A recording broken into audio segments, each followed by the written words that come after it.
खुद को जीने की तसल्ली में बहाने नहीं देता, खुद को जीने की तसल्ली में बहाने नहीं देता, अब तेरी याद भी आए तो मैं आने नहीं देता, और ये तेरा ज़र्फ़ है कि तू लौट के आया ही नहीं, ये तेरा ज़र्फ़ है कि तू लौट के आया ही नहीं, ये मेरा ज़र्फ़ है फिर भी तुझे ताने नहीं देता। अदाबर साहब दोस्तों, कैसे हैं आप लोग? हम लोग हैं जनरल स्टडीज़ के तीसरे पर्चे के निसाब पे, ठीक है। और इससे पहले paper first and paper second के निसाब को हम लोगों ने डिस्कस कर लिया है, जिनका वीडियो भी आपको मिल जाएगा। मैं इस वीडियो के डिस्क्रिप्शन में उन दोनों वीडियोस का लिंक डाल दूंगा। अगर आपका उर्दू मीडियम है तो आप लाजमी उन दोनों वीडियोस को देखिएगा। ये तीसरे पर्चे का निसाब है जिसको हम लोग डिटेल में बहस करने वाले हैं। यहाँ पे ये कुछ पॉइंट्स में बटे हुए हैं, 4-5 पॉइंट्स में बटे हुए हैं। मैं पहले बता दूं आपको कि ये मुश्किल नहीं है। आम ख्याल है कि थर्ड पेपर ज़रा मुश्किल है, मेरा कहना है कि मुश्किल नहीं है, जस्ट इसमें डाइवर्सिटीज़ बहुत है, तनू बहुत है, बस तनू है। आप ये नहीं कह सकते हैं कि बहुत डिफिकल्ट है। तो आप देखिए कि क्या क्या है इसमें। मैंने एक एक पॉइंट को लिखा है और डिटेल में वजाहत करते हुए लिखा है। चलिए इसको पढ़ लेते हैं। ये पहला पॉइंट है इक्तिसादी तरक्की। जहाँ मुझे कोई ऐसा मुश्किल लफ्ज़ लगेगा तो मैं आपको बता दूंगा, ठीक है। तीसरे पर्चे का है ये। और इसके बाद चौथा आएगा। मैंने सोचा कि पहले चारों पर्चे का दे देता हूँ निसाब, उसके बाद मैं अच्छा सा मटेरियल डालूंगा, ज़रा सा अच्छा वाला, मतलब क्वालिटी मटेरियल जिसको आप कह सकते हैं, मेयारी। ऐसे घिसे पिटे डालने से या पढ़ने से काम चलेगा नहीं, ठीक है। देखिए अलिफ नंबर इक्तिसादी तरक्की है। कुछ पॉइंट्स को मैंने यहाँ लिखा है, क्या क्या पॉइंट्स हैं देखिए। यहाँ जस्ट पॉइंट लिखा हुआ, उसको डिटेल में पढ़ना है आपको। हिंदुस्तानी मईशत और मनसूबाबंदी, ठीक है। मनसूबाबंदी सब समझ गए। वसाइल की फ़ालियत, तरक्की और रोज़गार से मुतालिक मसाइल और उनके हल। मैं समझता हूँ तकरीबन क्लियर है। कोई ऐसा लफ्ज़ आपको लगे तो आप डिक्शनरी में भी देख सकते हैं, ठीक है। फ़ाल से फ़ालियत है, मुतहर्रिक फ़ाल, ठीक है। देखिए जामे तरक्की, इंक्लूसिव ग्रोथ और इससे पैदा होने वाले मसाइल और उनके हल, ठीक है। हुकूमती बजट, तो बजट का क्या तारीखी पहलू वो जानने हैं और बजट की खुसूसियात क्या है, गवर्नमेंट के बजट की, ठीक है। नेक्स्ट देखिए कि हिंदुस्तान में ज़मीनी इस्लाहात की तारीख नहीं, ज़मीनी इस्लाहात यानी कि लैंड रिफॉर्म के तारीखी, इक्तिसादी, सियासी और समाजी पहलू, ये चारों पहलू में बांट करके पढ़ेंगे, ठीक है। लैंड रिफॉर्म को यानी कि पूरा हिस्ट्री ज्योग्राफी मालूम होना चाहिए लैंड रिफॉर्म का। मईशत पर लिबरलाइजेशन के असरात। लिबरलाइजेशन को जो है आज़ाद ख्याली कहते हैं। आप लिबरलाइजेशन भी लिख सकते हैं और आज़ाद ख्याली भी लिख सकते हैं। इसके क्या क्या असरात हुए वो जानने हैं। सनअती पॉलिसी में तब्दीलियाँ और सनअती तरक्की पर इनके असरात, यानी सनअती पॉलिसी में जो तब्दीलियाँ आई हैं उन तब्दीलियों के क्या क्या असरात हुए हैं सनअती तरक्की पर। सनअती तरक्की बढ़ी है या घटी है या क्या हुई है, ठीक है। वो सारी डिटेल आपको पढ़ने हैं यहाँ से। देखिए नेक्स्ट कि तवानाई, ठीक है, बंदरगाहें, सड़कें या हवाई अड्डे हैं, अलिफ छूट गया है, ठीक है। रेलवे वगैरह के इंफ्रास्ट्रक्चर्स यानी बुनियादी ढांचे और मॉडल्स क्या है, ये सारा आपको पढ़ना है डिटेल में। नेक्स्ट देखिए ये बी नंबर आगे यानी बे नंबर है। अलिफ बे जीम दाल हे वाव जे इस तरह से चलता है पूरा, ठीक है। अगर आपको नहीं है मालूम तो आप टेलीग्राम पे जाइए, वहाँ उर्दू लवर्स IAS क्लासेस आप टाइप करेंगे तो चैनल मिलेगा, ग्रुप नहीं चैनल। वहाँ आप उस चैनल में आप मीडिया में जाएँ, वहाँ आपको पूरा लिस्ट मिल जाएगा। देखिए यहाँ क्या क्या है, ज़रई तरक्की से रिलेटेड हमें क्या क्या पढ़ना है, जानना है। मुल्क के मुख्तलिफ खित्तों की अहम फसलें और क्रॉपिंग पैटर्न, क्लियर है। मैं नहीं समझता हूँ इसमें कोई वजाहत करने की ज़रूरत। आबपाशी इरीगेशन को कहते हैं। आबपाशी और इसके निज़ाम के मुख्तलिफ ज़राए के अक़साम, यानी इरीगेशन का जो सिस्टम है तो इसकी क्या क्या सोर्सेज हैं और उन सोर्सेज की क्या क्या अक़साम है, ठीक है, वही जानने पढ़ने हैं। और नेक्स्ट देखिए कि ज़रई पैदावार की नकलो हमल। आप नकलो हमल जानते ही हैं। ज़रई पैदावार, खेत में हम कोई चीज़ उपजाते हैं, जैसे गेहूँ ही है तो उसको हम मार्केट तक ले जाते हैं, तो वो नकलो हमल, ट्रांसपोर्टेशन और मार्केटिंग और मसाइल और मुताल्लिका रुकावट है। यानी एक किसान कोई फसल उगाता है खेत में, तो उसके बाद क्या क्या उनको दिक्कतें आती है, वो सारी दिक्कतों मुताल्लिका यानी मुताल्लिक जो भी रुकावटें हैं वो सारा डिटेल में। नेक्स्ट देखिए किसानों की इमदाद में ई टेक्नोलॉजी की अहमियत, ठीक है। किसानों की इमदाद में, मदद की जमा इमदाद है, ई टेक्नोलॉजी की अहमियत जानते ही हैं। उर्दू मीडियम है तो उर्दू तो बहुत ही अच्छी होगी, तभी तो उर्दू मीडियम है आपका। नेक्स्ट देखिए कि बिला वास्ता और बिल वास्ता ज़रई सब्सिडी और कम अज़ कम इमदादी कीमतों से मुताल्लिक मसाइल। बिला वास्ता जानते होंगे आप, डायरेक्ट, ठीक है, जिसको बराह रास्त भी बोलते हैं। तो बिला वास्ता और बिल वास्ता यानी इनडायरेक्ट। ज़रई सब्सिडी, ठीक है, ज़रई सब्सिडी जानी गए। और कम अज़ कम इमदादी कीमतों, अब कम अज़ कम इमदादी कीमत किसको कहते हैं, आप पढ़े होंगे, MSP, जिसके लिए हंगामा होते रहता है कि मिनिमम सपोर्ट प्राइस, MSP, उसी को कहा गया कम अज़ कम इमदादी कीमत से मुताल्लिक क्या मसाइल, उसको नाफिज करने में क्या मसाइल आ रहे हैं, वो पूरी डिटेल आपको पढ़ने की ज़रूरत है। नेक्स्ट देखिए कि अवामी तकसीम का निज़ाम। अवामी तकसीम यानी पब्लिक डिस्ट्रीब्यूशन सिस्टम। अवामी तकसीम का क्या निज़ाम है, ठीक है, वो जानना है आपको। और क्या इसका मकसद क्या है, ठीक है। PD क्या बोलते हैं उसको, पब्लिक डिस्ट्रीब्यूशन सिस्टम, तो PDS। तो PDS का मकसद क्या है, इसका कामकाज ये कैसे करता है, इसकी हुदूद क्या है और इसमें क्या क्या इस्लाहें की जा सकती है, ठीक है। अब देखिए नेक्स्ट बफर स्टॉक और फूड सिक्योरिटी के मसाइल, टेक्नोलॉजी का नफाज और इम्कान। तो बफर स्टॉक किसको बोलते हैं, बफर स्टॉक उस स्टॉक को बोलते हैं कि जब किसी भी साल में कोई अनाज ऐसा है कि जिसकी पैदावार बहुत ज़्यादा हो गई, जैसे मान लेते हैं गेहूँ, किसी साल में गेहूँ की पैदावार बहुत ज़्यादा हुई, ठीक है, तो क्या करते हैं लोग कि उसका स्टॉक कर लेते हैं, स्टॉक करके इंतज़ार में रहते हैं कि कोई ऐसा साल आए जबकि गेहूँ की पैदावार बहुत कम हो, ठीक है, तो उस टाइम में हम अपना स्टॉक को बाहर निकालेंगे, बेचेंगे, मार्केट में सप्लाई करेंगे, ताकि उस वक्त जो कीमत बढ़ जाएगी गेहूँ की तो ज़रा सा उसको बैलेंस बना सके। आए दिन कीमत बढ़ जाती है प्याज की, ठीक है, और इसके अलावा देखेंगे कभी टमाटर का रेट हाई हो जाता है, तो बफर स्टॉक करने वाले उसी टाइम में निकालते हैं ताकि जो कीमत बढ़ी है तो मार्केट में जब उनका स्टॉक सप्लाई होगा तो कीमत में ज़रा सा तवाज़ुन को बरकरार रखा जा सके, ज़रा सा ही आप वहाँ पे प्राइस कम कर सकते हैं, ज़्यादा नहीं, तो उसको कहते हैं बफर स्टॉक। डिटेल में पढ़ना होंगे आपको बफर स्टॉक के बारे में, मैंने आपको बता दिया बफर स्टॉक क्या है। और फूड सिक्योरिटी, ठीक है, कि तहफ़्फ़ुज़, अनाज का तहफ़्फ़ुज़, फूड सिक्योरिटी, और क्या इसमें क्या मसाइल आते हैं, कौन कौन सी टेक्नोलॉजी कार्यरत है, काम करती है फूड सिक्योरिटी से रिलेटेड, उसको नाफिज करना इम्कान क्या है, ठीक है।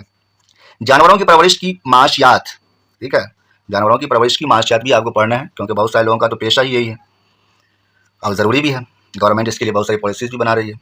देखिए ये पॉइंट के हिंदुस्तान में फूड प्रोसेसिंग और मुताल्लिका सनअतें, ठीक है, तो फूड प्रोसेसिंग क्या है, आप पढ़े होंगे, जानते होंगे कि फूड प्रोसेसिंग यानी कि कोई भी अनाज है तो उसको खाने तक बीच में जो भी हो रहा है उसको कहते हैं फूड प्रोसेसिंग। एक मिसाल दे दूं और आगे बढ़ूं कि जैसे कि धान है, ठीक है, धान की पैदावार हुई और धान के बाद हम उसका चावल बनाते हैं तो वो फूड प्रोसेसिंग का पार्ट है, धान से चावल बनना। चावल के बाद हम उसको पकाते हैं तब हम उसको खाते हैं, तो ये सारा फूड प्रोसेसिंग है और फूड प्रोसेसिंग का पार्ट है और 3 हिस्से में बांटा गया है फूड प्रोसेसिंग को, आप डिटेल में पढ़िएगा, ठीक है। आप देखिए कि इसके तहत हिंदुस्तान में फूड प्रोसेसिंग और मुताल्लिका सनअत है, अब इसके तहत हमें क्या पढ़ना है, तो दायरे कार क्या है, इसके अहमियत क्या है, फूड प्रोसेसिंग क्या अहमियत है, ठीक है, किस जगह पे फूड प्रोसेसिंग होता है, मकाम, ठीक है, अप स्ट्रीम और डाउन स्ट्रीम की ज़रूरियात, सप्लाई चेन मैनेजमेंट, ठीक है, सप्लाई चेन मैनेजमेंट ये भी ज़रूरी है क्योंकि अगर किसान इतना मेहनत कर रहे हैं खेत में तो उनको मिलना चाहिए जो भी उनकी उजरत है, तो उनके लिए सारी सहूलतें होनी चाहिए, ठीक है, और बहुत सारे गवर्नमेंट ने दे भी रखा है, बस यूनियन गवर्नमेंट ने नहीं दिया है। नेक्स्ट आगे बढ़िए, केरल ने एमएसपी नाफिज कर दिया, आपको मालूम होगा। जी नंबर देखिए, साइंस और टेक्नोलॉजी, साइंस और टेक्नोलॉजी में ज़्यादातर करंट से सवाल पूछे जाते हैं, अभी जिस तरह से गगनयान है, चंद्रयान है, ये सबसे रिलेटेड सवाल आपसे पूछा जाएगा। और देखिए क्या क्या क्या है, रोज़मर्रा की ज़िंदगी में तरक्की के इतलाक़ और असरात, ठीक है, साइंस और टेक्नोलॉजी में हिंदुस्तानियों की कामयाबियाँ, कौन कौन से साइंटिस्ट हुए हिंदुस्तान के, उनके बारे में। और देखिए कि टेक्नोलॉजी को देसी बनाना, नई टेक्नोलॉजी का इख्तरा और इर्तका, ठीक है, मैं समझता हूँ क्लियर, इख्तरा करना आप देख लीजिएगा, जानते ही होंगे, तो टेक्नोलॉजी को देसी बनाना, नई टेक्नोलॉजी का इख्तरा और इर्तका।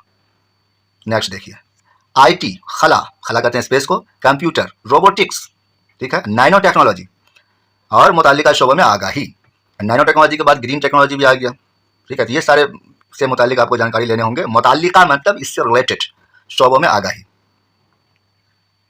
देखिए नेक्स्ट इसको कि दानिशवराना इमलाक के हुकूक से मुताल्लिक मसाइल। दानिशवराना इमलाक क्या है, दानिशवराना इमलाक इंटेलेक्चुअल प्रॉपर्टी के क्या हुकूक हैं और इससे मुताल्लिक क्या क्या मसाइल दरपेश हैं।